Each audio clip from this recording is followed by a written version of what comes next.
ഇന്ന് നമുക്കൊരു വെറൈറ്റി ആർട്ടായാലോ. ഇതിൻ്റെ ഒരു സ്പെഷ്യൽ ജിയോമെട്രി ക്രിയേഷൻ ആണ്. ഈ ആർട്ടിൻ്റെ പേരാണ് കേട്ടോ ജിയോമെട്രിക് ആർട്ട്. ഇവിടെ ഞാൻ ഹോഴ്സിൻ്റെ ഫേസ് ആണ് കേട്ടോ ഗ്രിഡ് ഇട്ടിട്ടാണ് കേട്ടോ സ്കെച്ച് ഇട്ടിട്ടുള്ളത്.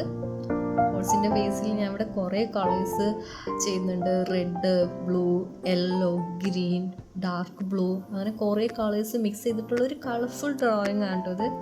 നമ്മൾ വാൾ പെയിൻറ്റിങ് ആയിട്ടും ഇതിപ്പോൾ ട്രെൻഡ് ആയിക്കൊണ്ടിരിക്കുക.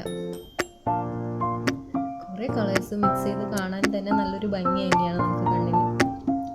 ജിയോമെട്രിക് ആർട്ട് എന്ന് വെച്ചാൽ ഒരു സ്പെഷ്യലായിട്ട് നമ്മൾ ഫേസും ആനിമൽസും എല്ലാം ചെയ്യുന്നുണ്ട്. ഇപ്പോഴത്തെ ഒരു ട്രെൻഡ് ആർട്ടും കൂടിയാണ് കേട്ടോ ഇത്. ഈ ഡ്രോയിങ്ങിൽ നിങ്ങൾ നോട്ടീസ് ചെയ്യുന്നത് പോലെ തന്നെ സ്ട്രെയിറ്റ് ലൈനും ഷാർപ്പ് എഡ്ജും പിന്നെ കളർഫുൾ ഷേപ്സുമാണ് മെയിൻ ഹൈലൈറ്റ്. ഈ ആർട്ട് വർക്ക് ആക്രിലിക് പെയിൻറ് വെച്ചാണ് കേട്ടോ കംപ്ലീറ്റ് ചെയ്തിട്ടുള്ളത്. എല്ലാവർക്കും ഈസി ആയിട്ട് ചെയ്യാൻ പറ്റിയ ഒരു ആർട്ട് വർക്ക് കൂടിയാണിത്.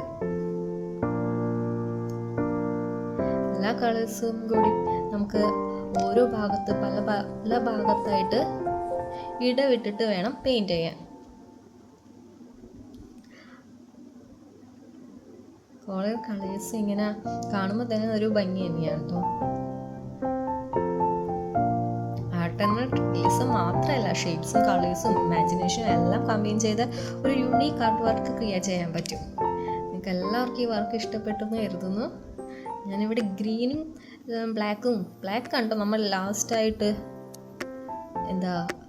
ഫൈനൽ ടച്ച് എന്ന് പറയുന്ന പോലെ ബ്ലാക്ക് ഔട്ട്ലൈൻ ചെയ്ത് കഴിഞ്ഞാൽ നമ്മുടെ ഈ ആർട്ട് വർക്ക് റെഡി. ഫൈനൽ സ്റ്റേജിലേക്ക് അടുക്കുന്നതേ ഉള്ളൂ.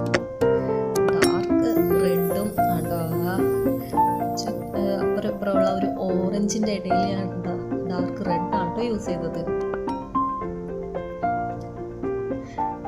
ബ്ലാക്ക് നമുക്ക് ചെയ്ത് കഴിഞ്ഞാൽ പിന്നെ കുറേ ഒരു ഹൈലൈറ്റ് വന്ന പോലെയാണ്. നമ്മുടെ എഡ്ജിലും ലൈനും ഈ കളർ ചെയ്ത എല്ലാ ഒരു ഷാർപ്പ് എഡ്ജുകളിലെല്ലാത്തിലും ഞാൻ ഔട്ട്ലൈനായിട്ട് ലാസ്റ്റ് ഇവിടെ ബ്ലാക്ക് പെന്ന് വെച്ചിട്ട് ഒരു സ്കെച്ച് ചെയ്യുന്നുണ്ട്, ഔട്ട്ലൈൻ ചെയ്യുന്നുണ്ട് കേട്ടോ. ഔട്ട്ലൈൻ ചെയ്ത് കഴിഞ്ഞാൽ നമ്മുടെ ഡ്രോയിങ് ഇവിടെ കംപ്ലീറ്റ് ആയിരിക്കും. എല്ലാവർക്കും അപ്പോൾ വർക്ക് ഇഷ്ടപ്പെട്ട ലൈക്ക് ചെയ്യണം, ഷെയർ ചെയ്യണം. Thank you.